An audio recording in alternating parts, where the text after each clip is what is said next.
Assalamualaikum warahmatullahi wabarakatuh. Channel ini menceritakan alur cerita dari buku cerita silat yang ada. Karena hanya alur cerita, maka disarankan untuk membaca bukunya secara utuh. Untuk menambah semangat, saya mengharapkan dukungan pada channel ini dengan cara tekan tombol merah dan aktifkan loncengnya agar mendapat lanjutan ceritanya.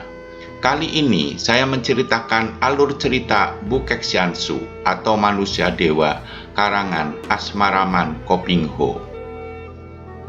Jilid 23. Sudah terlalu lama meninggalkan Bu Xinyo dan Lim Tuan Qi yang dipercaya Swat Hong untuk menyelamatkan pusaka Pulau Es.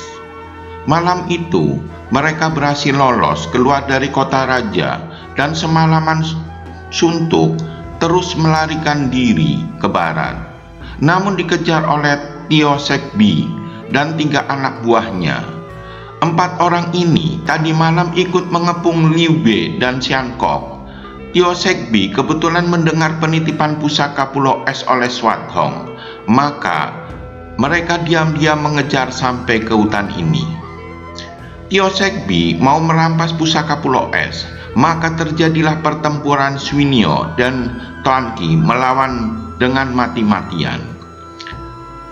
Namun Toya yang dimainkan oleh Tio Sekbi amat hebat karena dia murid dari racun langit, dan sebentar saja Tuan Qi mulai terdesak. Swinyo yang menghadapi pengeroyokan 3 orang tidak mengalami banyak kesulitan, dan 3 orang lawannya roboh berturut-turut dengan luka parah. Swinyo meloncat dan membantu Tuan Qi yang terdesak oleh Toya Tio Sekbi. Pertempuran menjadi tidak seimbang. Robohlah Tio Sekbi dengan lengan kanannya terbacok pedang Swinyo. Tuan Qi dan Swinyo melanjutkan perjalanan menggunakan kuda rombongan Tio Sekbi. Swinyo tidak setuju pergi ke puncak awan merah karena Tio Sekbi itu murid racun langit, sedangkan racun langit adalah Suheng racun bumi yang ada di puncak awan merah. Apakah ada jaminan bahwa racun bumi akan bertindak baik, sementara racun langit muridnya saja seperti itu? Tuan Qi dan Swinyo baru menyadari tugas yang dipikul amatlah berat, dan pasti langkahnya dibayangi orang-orang Kongo yang akan merebutnya. Akhirnya diputuskan minta perlindungan ke Hua Sanpai. Tuan Qi mengajak kekasihnya langsung menghadap Kong Tianchu, ketua Hua Sanpai, yang terhitung tua supeknya atau uak guru pertama. Di hadapan Kong Tianchu, kedua orang muda ini menjatuhkan diri berlutut. Kong Tianchu minta penjelasan kepada Tuan Qi. Tuan Qi menjelaskan kepada Kong Tianchu bahwa suhunya bernama Tan Kiat, adik seperguruan dari Kong Tianchu di Hua Sanpai.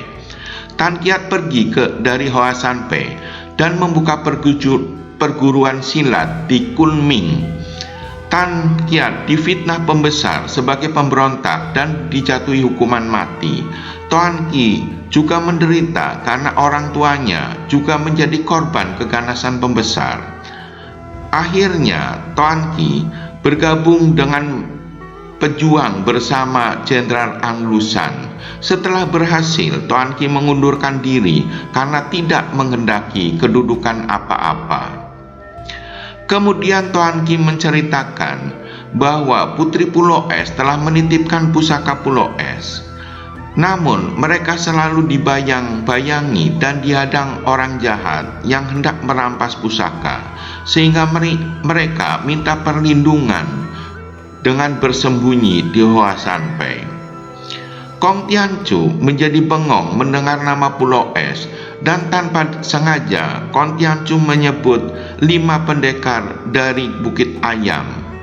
5 orang muridnya yang dahulu bertugas melindungi Sintong yang tidak diketahui kabarnya.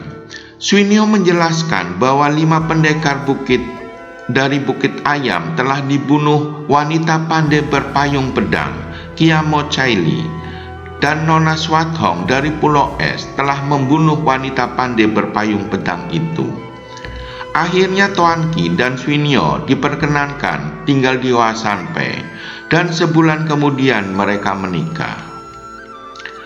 Suheng, kita berhenti istirahat dulu di sini, Swathong berkata, dan Siliong menghentikan langkahnya. Lalu keduanya duduk di bawah pohon besar di lereng bukit itu. Semenjak Swathong bertemu dengan Sin Leong dan melakukan perjalanan ini, seringkali Swathong tenggelam ke dalam keindahan yang amat luar biasa, yang sukar diceritakan dengan kata-kata. Swathong merasa tentram, tenang, dan penuh kedamaian. Sungguh pun Sin Leong jarang mengeluarkan kata-kata.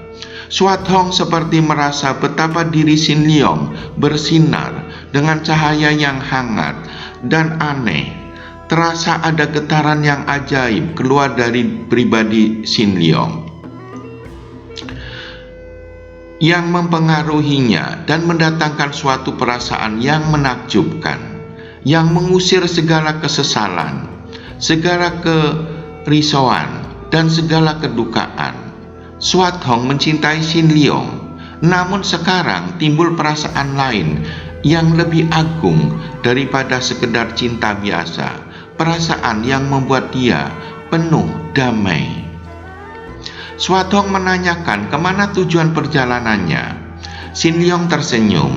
Sumoy, pusaka itu kau berikan kepada Toan Ki dan tunangannya, dan Toan Ki itu adalah murid Hoa San Pe, maka tentu saja mereka berada di Hoa San Pe.